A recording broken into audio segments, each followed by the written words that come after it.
नमस्कार, आपण पाहत आहात बहुजन हिताय न्यूज, जनसामान्यांचा बुलंद आवाज।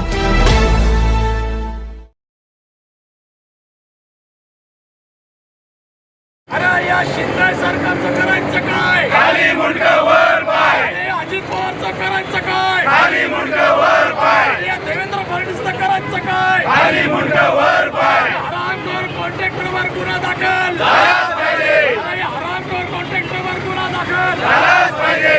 धिक्कार असो, धिक्कार असो, महायुतीचा अधिकार असो, धिक्कार असो, धिक्कार असो, महायुतीचा अधिकार असो, धिक्कार असो, धिक्कार असो, महायुतीचा अधिकार असो। छत्रपती शिवाजी महाराज की जय, डॉक्टर बाबासाहेब आंबेडकरांचा जय असो, शरद पवार साहेबांचा जय असो, राष्ट्रवादी काँग्रेस पक्षाचा जय असो।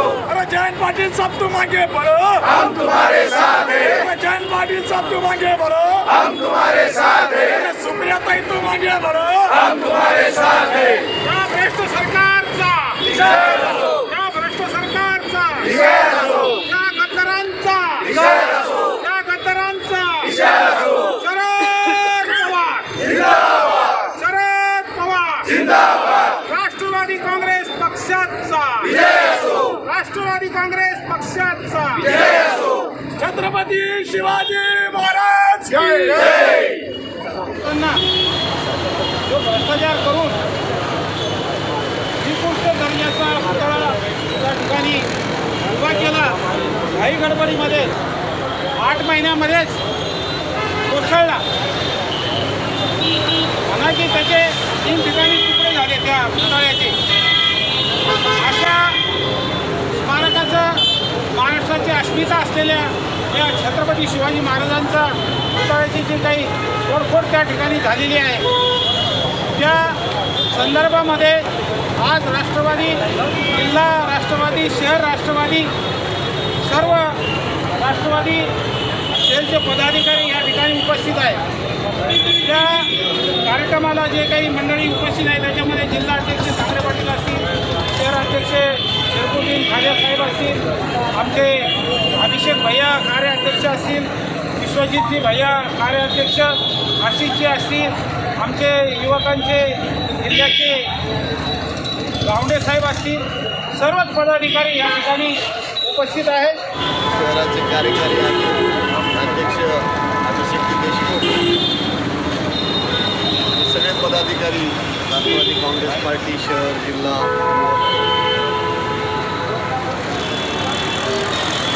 मोठा गाजावाजा करून अरबी समुद्रामध्ये छत्रपती शिवाजी महाराजांचं स्मारक आम्ही करू अशी घोषणा केलेली आहे आणि छत्रपती शिवाजी महाराजांचं स्मारक अरबी समुद्रात न करता मालवणमध्ये केलं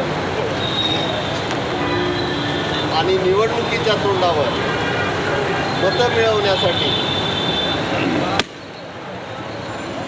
8 महिने पुतळा बांधून अगदी 8 महिने झाले। 8 महिन्यामध्ये तो पुतळा शिवाजी महाराजांचा म्हणजे छत्रपतीचा आशीर्वाद असं म्हणून आलेलं आहे सरकार। शिवाजी महाराजांचा पुतळा व्यवस्थितपणे त्याचं स्मारकसुद्धा उभं करू शकलं नाही। आंबेडकरांनी छान सांगितलं की आपटेला पुतळा दिला, त्याचं नावच आपटे, तर पुतळा आपटणारच आहे। आणि आज आपण हे सगळेजण इथे आज जरी संख्येने कमी असलो तरी शरदचंद्रजी पवार साहेबाच्या, जयंत पाटील साहेबाच्या विचाराचे आपण पाईक आहोत आणि आता आपल्या सगळ्याची जबाबदारी ही आता की आपण भाषणं करतो, पण गाव कुसातल्या माणसाला महायुती सरकारने 2.25 वर्षामध्ये शेतकऱ्याला त्रस्त केलं, विद्यार्थ्याला त्रस्त केलं, मागासवर्गीयाला त्रस्त केलं, महिलाला त्रस्त केलं, एकाही वर्गाला यात सोडलं नाही त्रस्त करण्यापासून। म्हणून या सरकारला येत्या विधानसभेमध्ये तरी पाठवायचं आहे आणि महाविकास आघाडीचं सरकार पवारसाहेब, उद्धवजी ठाकरे आणि पटोले साहेबांच्या नेतृत्वात आपल्याला आणायचं, त्याच्यासाठी काम करायचं। बोलण्यासारखे अनेक विषय सगळे वक्ते बोलले, कारण तिकडे गेले तिकडे राम मंदिर पडलं, संसद 8,000 कोटीची संसद कुठल्या आणि सगळ्यात महत्त्वाचं दिल्लीचं एअरपोर्ट का समृद्धीला बोगदाड एअरपोर्ट विमानतळ पडलं, त्याच्यामध्ये किती माणसं मेले. म्हणजे हे जिथं जिथं बांधतात ते भ्रष्टाचारी आहेत आणि या सगळ्या भ्रष्टाचाराला काढण्याचं काम आपण सगळ्या समाज घटकाला घेऊन करायचं. काल जी घटना झाली ती अत्यंत निंदनीय घटना आहे. त्या घटनेचा मी जाहीर निषेध करतो आणि माझी शब्द संपवतो. जय हिंद, जय भीम, जय महाराष्ट्र, जय राष्ट्रवादी. आणि हा पुतळा बांधकाम करून फक्त 8 महिने झाले होते आणि 8 महिन्यामध्ये हा पुतळा तुम्ही पाहिला असेल आपल्या डोळ्यासमोर नेस्तनाबूत झाला आणि तो फक्त हवेनं झाला.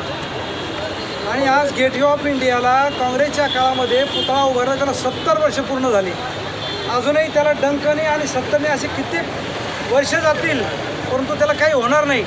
परंतु ह्या महायुतीचे काळे कारनामे हे काळे कारनामे महायुतीचे जे चालले हे सरकार राज्यात सत्तेवर आल्यापासून तुम्ही पाहिलं असाल आधीच्या सगळ्या आमच्या वक्त्यांनी सांगितलं की आज यांना छत्रपती शाहू फुले आंबेडकरांचा महाराष्ट्र ठेवायचा नाही आहे. त्यांची वेगळी विचारधारा आहे आणि त्या विचारधारेत फक्त करप्शन, भ्रष्टाचार आणि पैसा काढायचा. आणि म्हणून त्यांनी आज शिवाजी महाराजांना काय कोणत्याच महापुरुषाच्या पुतळ्याला सोडलं नाही, त्याच्यात भ्रष्टाचार केला. आज 8 महिन्यात जर पुतळा हा पडतो त्याच्यामध्ये 5 कोटी रुपयात तो पुतळा वगैरे 5 कोटी रुपयाच्या पुतळ्यासाठी त्यांनी खर्च केले. त्याचा इव्हेंट करण्यासाठी त्यांनी 2-1 कोटी 2.5 कोटी रुपये खर्च केले.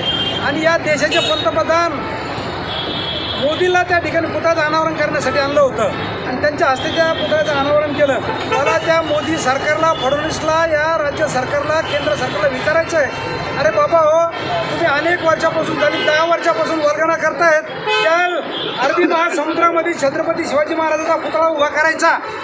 अहो तिथं यांनी एखादी ईट तरी टाकली का पाण्यात? तुम्ही साक्षीदार असाल त्याचे की या ठिकाणी मोदी बोटीमध्ये बसून, नावेत बसून जाऊन तिथे त्यांनी मोठा इव्हेंट केला होता, त्याची भूमिपूजन केलं होतं. तो पुतळाही उभारू शकले नाही. परंतु या ठिकाणी पुतळा त्यांनी उभारला. अशा अनेक ठिकाणी महापुरुषांनी त्यांनी पुतळे जे उभे केले सगळ्या ठिकाणी त्याच्यामध्ये त्यांनी मोठ्या प्रमाणात भ्रष्टाचार केला आणि फक्त पैसा मिळवण्यासाठी हे मोदी सरकार, हे भाजपचं सरकार काहीही करतं. आणि म्हणून अत्यंत ही खेददायक, दुःखदायक वेदना आहे. या तमाम महाराष्ट्राची अस्मिता असलेले आमचे छत्रपती शिवाजी महाराज यांचा पुतळा काल या ठिकाणी अशा पद्धतीने पडतो आणि तो एक या राज्याचा अपमान आहे. आणि याला जबाबदार असणारं हे राज्य सरकार, केंद्र सरकार, याचे जे काही मंत्री आहेत खरं म्हणजे यांच्यावरती गुन्हे दाखल केले पाहिजेत. आणि हे निर्लज्ज सरकार आहे. याला अनेक वर्षापासून किती एवढ्या घटना काल पाहिलं असेल. परवा आम्ही क्रांती चौकात आंदोलन केलं. या ठिकाणी या राज्यातली महिला सुरक्षित नाही, राज्यातल्या युवती सुरक्षित नाही, या राज्यातला बेकार परेशान आहे. राज्यामध्ये हाताला काम नाही, उद्योग नाही, व्यवसाय नाही, धंदे नाही. या ठिकाणी दारिद्र्याची अवस्था वाढलेली. परंतु या सरकारचं या कोणत्याही गोष्टीकडे लक्ष नाही आहे. आणि या सरकारचं लक्ष फक्त आपल्याला पुन्हा सत्तेत कसं येता येईल, पैसा कसा खाता येईल याच्या जवळ येत नाही. त्याला ईडीची कारवाई करायची, त्याच्यावर CBIची कारवाई करायची, त्याच्यावरती पोलिसाच्या धाडी मारायच्या, अशा प्रकारेमध्ये हे सरकार या सगळ्या याच्यामध्ये व्यस्त झालेलं आहे. आणि पुन्हा राज्यामध्ये सरकार येण्यासाठी त्यांचे सगळा खटाटोप चालला. परंतु आज या महायुतीचे जे काळे कारनामे आहेत हे तुम्हाला सांगतो की हे सगळं आमचे पत्रक आज आमच्या पक्षाने काढलं, राष्ट्रवादी काँग्रेस पक्षाने, हे जरा गावगाव, घराघरात, शहरामध्ये आम्ही वाटणार आहोत. आणि याच्यातून त्यांनी काय चांगलं वाईट केलं हे आपल्याला कळेल. कारण आता त्यांच्यासाठी बोलण्यासारखं भरपूर काही आहे. परंतु त्यांचा या ठिकाणी जिल्हा राष्ट्रवादी काँग्रेस पार्टी, शहर राष्ट्रवादी काँग्रेस पक्ष, शरदचंद्रजी पवार साहेब आमच्या सर्व कार्यकर्त्यांच्या वतीने या ठिकाणी आम्ही या सरकारचा जाहीर निषेध करतोय. आणि खरं म्हणजे की यांनी आता राजीनामे देऊन यांनी स्वतःहून बाजूला झालं पाहिजे. परंतु हे सरकार सत्तेसाठी काय करतं, लोकांच्या मुद्द्यावर पाय देऊन या ठिकाणी एखाद्या चिमुकलीवर एवढा अत्याचार होतो, ते झाल्यानंतर त्याची पोलीसमध्ये 12-12 तास त्याची तक्रार घेतली जात नाही. याच्या पलीकडे काय मला सांगा वाईट असायचं असेल. कुटुंब टाळून रडतंय, महाराष्ट्र रडतोय, देश रडतोय. परंतु या ठिकाणी यांना गेंड्याच्या खातडीचं सरकार यांना कुठल्याही प्रकारचं या ठिकाणी काही त्यांना याचं परिवर्तन होण्याची त्यांचं लक्षणं दिसत नाही. म्हणून लोकशाहीच्या मार्गाने आंदोलनं केली तर काठ्या घेऊन पोलीस मग कार्यकर्त्याला मारलं जातं, झोडलं जातं या ठिकाणी. पोलिसाच्या नोटिसा आमच्या कार्यकर्त्यांना आंदोलनाच्या आधी नोटिसा घरी जातात की आंदोलनात जाऊ नका, हे आंदोलन करू नका. अशा प्रकारची दडपशाही या राज्यामध्ये देशामध्ये चालली आणि ही हाणून पाडण्यासाठी आम्ही या ठिकाणी महाविकास आघाडीने अशा पद्धती शपथ घेतली आहे की जोपर्यंत राज्यामध्ये सत्ता येत नाही तोपर्यंत एकही कार्यकर्ता शांत बसणार नाही. आणि ज्या ज्या महापुरुषांचा ज्या ज्या या देशातल्या नागरिकांना यांनी त्रास दिला त्या सर्वांचा बदला घेतल्याशिवाय आम्ही स्वस्थ बसणार नाही एवढी शपथ या निमित्ताने खातो. आणि आज छत्रपती शिवाजी महाराजांच्या संदर्भात जी काही घटना घडली ही आज अत्यंत दयनीय आणि खेदजनक आहे. त्यांचा आमच्या राष्ट्रवादी काँग्रेस पक्ष शरद पवारांच्या वतीने या ठिकाणी जाहीर निषेध करतो. आणि अल्पसूचनेवरती या ठिकाणी आमचे कार्यकर्ते पदाधिकारी 1 तासात या ठिकाणी जमा झालेत. आपल्या सर्वांच्या मनापासून या ठिकाणी आभार मानतो आणि जय हिंद, जय महाराज, जय राष्ट्रवादी.